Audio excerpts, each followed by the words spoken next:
Johanna. Hello. Can you tell me about the Yes. Sirius star? The Sirius star. Yes. What would you like to know?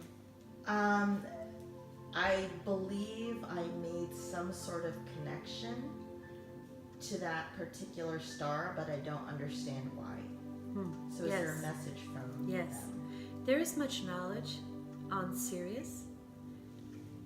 It would be as if it had the largest number of libraries or ancient, lost, old wisdom. There are many information stations on Sirius.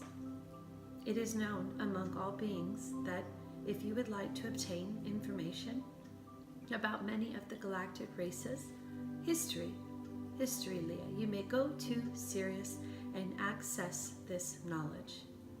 There are also helpers on Sirius to assist the people who wish to become galactic citizens with understanding their place among the others and where they personally have come from before, what it means to them and to their galactic karmic mission. You, Leah, are opening up to an entire new amount of consciousness and frequency. The new subject will expand your mind. You are doing your research. There is assistance for you.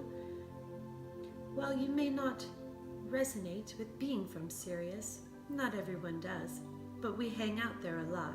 There is a lot to be experienced on Sirius, mostly because all of time is available on Sirius.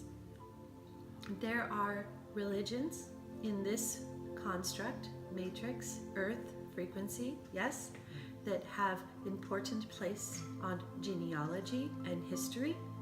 There are places on your world that have ancient knowledge. Some places would be, Mormons do this, the Vatican.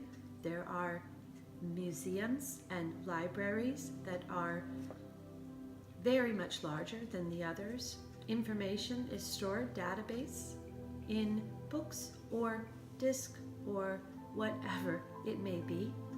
Sirius is full of these opportunities. You are learning, Leah, and there is much taking place in dream time as well as in meditative states. We would not be surprised if when you drive, the star Sirius, even if you don't know it is that, is staring back at you and you find yourself staring at it. This is a way to have you remember that you are going more places than just your dream time. Well, speaking of dream time, I experienced just this past weekend a sleep paralysis that was very interesting because I saw a lot of different energies and balls of light and stuff just kind of doing a dance over my head, and I just wasn't ready for it. It took me by surprise. What was that? It's the theta state, Leah.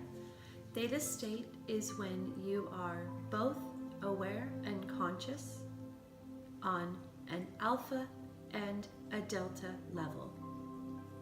It's a good thing Tana knows about this. I am able to tell you using her information. Now, listen. Your beta state is your conscious waking state, where you walk around and work and cook and whatnot. Your alpha state is your state where you are meditative, relaxed, and able to experience the imagination.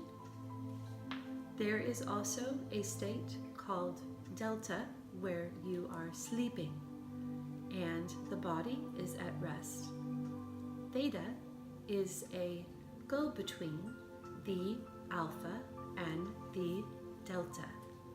This allows you to be meditative, imaginative, conscious, and the body at rest. This allows for what people would call, at one level, astral projection, and at another level, lucid dreaming. Many experiences of sleep paralysis fall in this category. While the information we just shared is regarding brain wave activity, you can tell that your body is in a state as well, which would be non-animation. The experiences to have that are available are vast, and we would say to put a lot of validation into these experiences, as they are just as real as anything you experience inside of your body.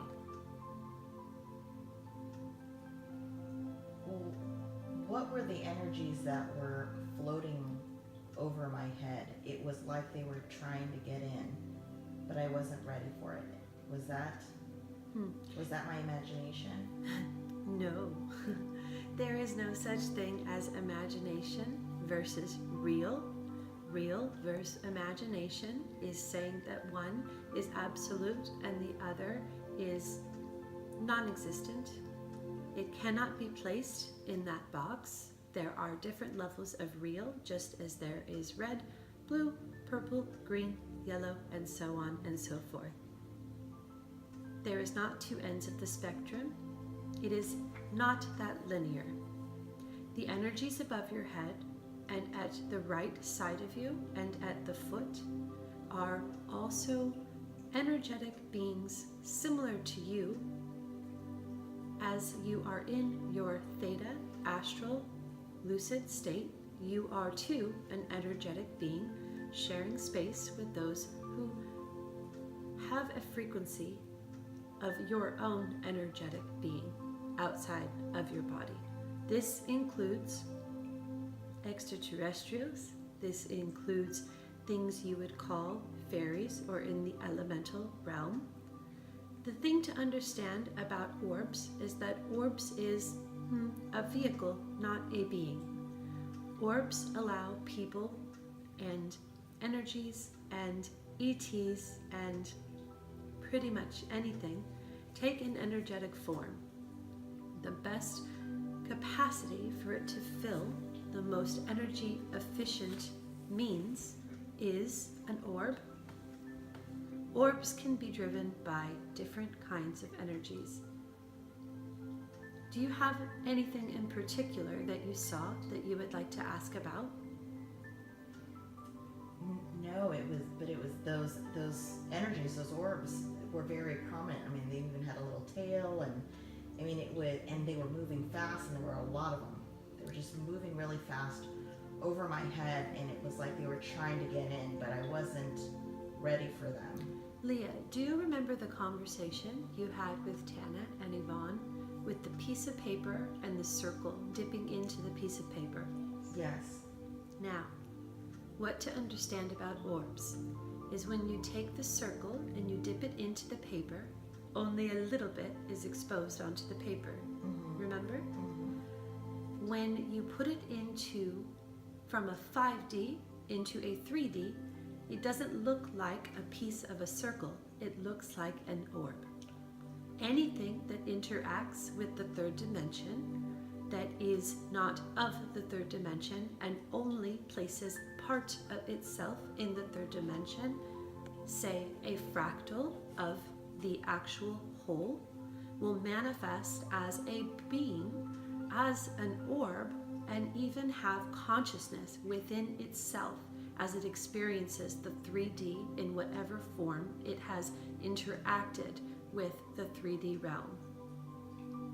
It is literally like looking at the finger of an ET or the finger of a higher vibrating frequency. Many entities, Leah, many different kinds can come in orbs.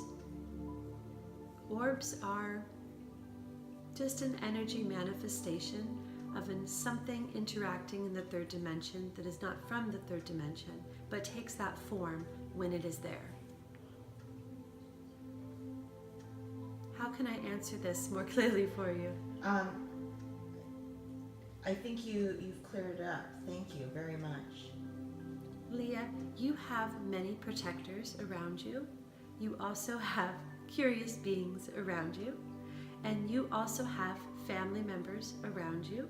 Everyone has an entourage, if you will, and also passerbys and fan clubs. At any given time, there are hundreds of orbs around you, as well as full incarnated vibrational beings and spirits, as you would call them, from a more heavenly realm, as you would say. You are never alone. Let this not scare you. Let this make you aware that there is so much more for you to open your eyes and see when you are ready. Thank you so much, Johanna. Very, very